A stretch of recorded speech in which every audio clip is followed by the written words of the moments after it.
అవన్నీ తప్పకుండా షహన్షా ఇవ్వగలడు. ఇవ్వలేడు. దీనివల్ల మాకు పరిపూర్ణంగా అర్థమైంది ఏంటంటే ఒక బాద్షా ఖుదా కాలేడు. మీరు చెప్పింది నిజమే రాజా బీర్బల్ గారు. మన్సూర్ గారు మేం ఖుదా అని పిలిపించుకోలేం, కానీ ఆ ఖుదా తరువాత ఒక బాద్షాకి అంత శక్తి ఉంటుంది. అందుకే అతని ప్రజలు తన ముందు తల వంచుతారు. మా దృష్టిలో మా ప్రజలే మాకు బిడ్డలతో సమానం.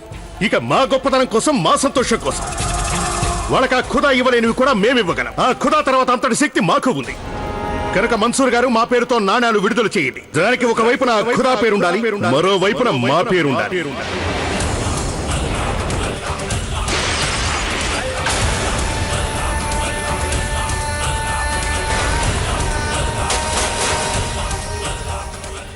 ఇది చూశారుగా షహిన్షా, ఆ ఈశ్వరుడు కూడా మీ నిర్ణయాన్ని అంగీకరించడం లేదు. బీర్బల్ సాబ్, అదే నిజమైతే దాని లక్ష్యం మరొకటి అయి ఉండేది.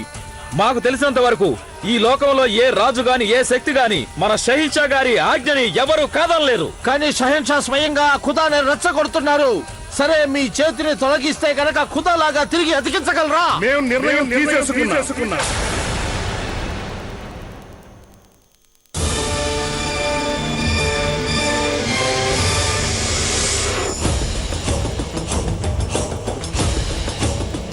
వీలైనంత త్వరగా నాణాలు తయారు చేయండి, ప్రజల్లో పంపిణీ కూడా చేయండి. ఒకవేళ వారి విన్నపాలు ఆ ఖుదా గనక వినకపోతే